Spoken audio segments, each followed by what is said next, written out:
guys? Welcome back to the channel. It's good to see you guys again. I hope everyone's doing well. Today I kind of got like a weird random video, but for anyone who does not know, I daily drive a 2004 Crown Vic, and I wanted to make a video on why I chose that to daily, and I also consider it to be like the best daily driver that you can get. I'm gonna go through a couple. I have like 8 reasons. I'm just gonna talk through it. So if you guys are in the market for a Crown Vic, or even if you have one, or if you're looking for a nice solid car to daily, whatever the case may be, I might be able to convince you to buy a Crown Vic. So without further ado, let's just freaking hop right in and go down the list. So here's my 2004 Crown Victoria. This is an old cop car, so it is the P71. This whole list can go for the Mercury Grand Marquis and some other things. Basically the same vehicle, just look different. So not a whole lot of differences there. Let's get into it. Number one, I'm going to put on the 4.6 liter V8 that this car comes with. It's not a super powerful engine by any means, nothing crazy, but these engines are known to be very reliable, need pretty much nothing besides oil changes and stuff, and they run good and they sound great. Can't go wrong with this engine. It is only a 2-valve, so it's not like, you know, a Cobra or anything crazy, but these things are reliable, like I said. They don't do too bad on gas either. It's not going to be like a 4-cylinder as well, but it's just a good motor, and it'll get you where you're going, no questions asked. There are a couple exceptions with the intake manifold. You got to watch those years, but that's literally it. And that and oil changes, and this thing will not die. Just take care of her, and she'll treat you right, guaranteed. Really much else to say, but daily driving a 4.6 liter V8 power plant that's reliable, you can't really go wrong with that, and it will not treat you wrong, I promise you guys.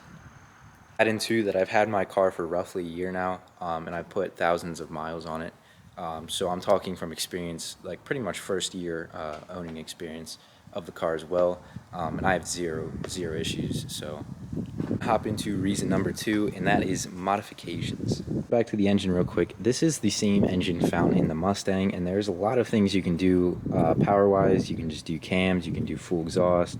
I have a K&N drop-in filter.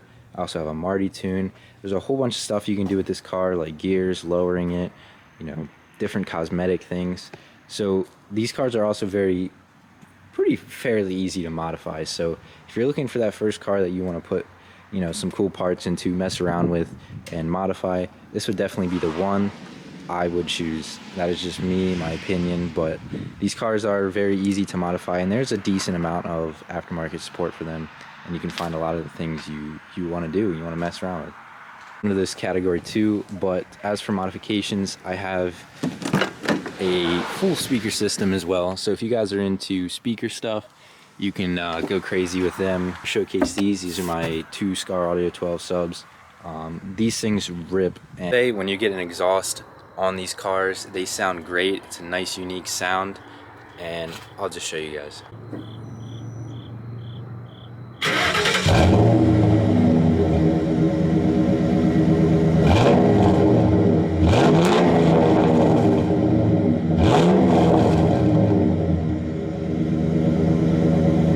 That sound. Modification wise, it's really the sky's the limit. You can do, you know, throw wheels on it. You can pretty much do whatever you want. I've seen people manual swap them. I've seen people boost these. I've seen people coyote. I mean, literally the sky's the limit. So even if you want to do a basic build and then just intake, exhaust, wheels, lower it, whatever you're really into, this car has it all and can offer that.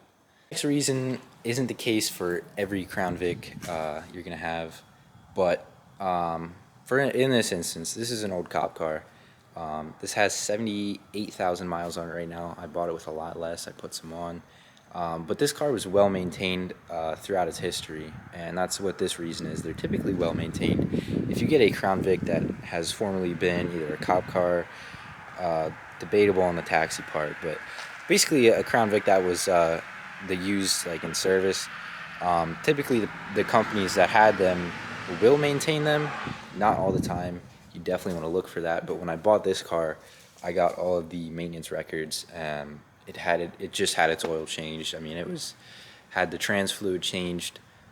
So, you know, typically these cars, you can find them with very good service history. which is always a plus, especially considering how reliable it is. If it's been serviced on top of that, I mean, you're good to go. There should be no worries there. This next reason is probably the top reason for why you would want to daily drive this car, and that is the huge amounts of room that this car has to offer. Back of the vehicle here. Now I know I have this giant sub box in here, but as you can see, I mean, I could still fit stuff back here. These trunks are massive. I mean, obviously they use them as taxi cabs as well. I've seen suitcases piled in here. I mean, you could fit a lot of stuff in the trunk, even if you do have subs. Or, you know, if you're not going to be using the trunk, but you're into subs, it's perfect as well, too, because you can fit some nasty units back here. A massive trunk. Then you're going to go in the back seats. It doesn't look like there's too much room. I do have the seats the whole way back. I'm 6'2", so I sit pretty much the whole way back. But there's a lot of room back here as well. There's a lot of headroom. These cars are just fairly big, so you're not going to have any issues. I mean, you could pile in this car and it shouldn't be much of an issue. Now ignore the mess because this is my daily. But as well up here, same scenario. You're going to have a lot of room. And being an old cop car, there is no center console in here, so I actually do kind of like that. It feels more roomy. There's not as much stuff in here. It's just overall a pretty big car, and you shouldn't have any issues no matter what you're doing with it. So with all that room, you guys should be good to go to drive this in your daily lives. And you know, even if you're hauling wheels or you need to fill the trunk up and back seat, you can do that fairly easy. Under the same category as well, but this car rides like an absolute cloud. Like when you're driving this car, it feels like you're driving a cloud, a massive cloud at that. But it's just such a smooth, nice, comfortable ride. It is crazy. The interior, these seats, I swear, are the most comfortable seats I've ever sat in my life. These feel like recliners. Even the back seats feel like recliners. I've had a lot of people who've sat in this car, or like friends, whoever's in here. I've gotten a lot of like comments saying like, dude, this is like comfortable. Like I could literally sleep in here. That's how comfortable this is. So that is definitely another good reason. Sometimes if you drive a car a lot, you know, it just gets uncomfortable, but I've never had that issue in this thing yet. Even on long drives, it's just like sitting on a couch. You just got to steer it. So that is all for that reason. On to the next. Last reason wasn't, you know, good enough to daily drive this car. This next one will be, and that is if anything does break on you, and when, depending on what it is as well. But most of the parts for this car are absolutely dirt cheap, and you can find them everywhere. Advanced Auto carries a lot of parts for this just because of how popular they are too. I mean, there's a lot of these cars out on the road still. There's a lot of these cars that are still taxis and stuff right now as well. So with that amount of popularity, a lot of the mainstream auto parts stores and stuff like that will have all the parts you would need for this, and they are actually relatively cheap. It is no Mercedes when it comes to buying parts for these. You can pretty much find what you're looking for, pay for it, and it's not going to hurt the bank too much. That is when it breaks though, which typically, you know, depending on what you're using this for, I've seen these things abused hard and they still don't break. So I mean, when something does go, it's going to be cheap to fix, it's going to be relatively easy to fix, and it's not going to break the wallet, which is one of the most important things. If you're daily driving a car, you don't want to be dumping money into it, right? That kind of defeats the purpose of daily driving something. You don't want to just have them to keep dumping money into it. So that is that reason. These cars are typically super cheap to maintain and not a huge deal there as well. I'm going to have to say that these cars are rigid. These cars are tough.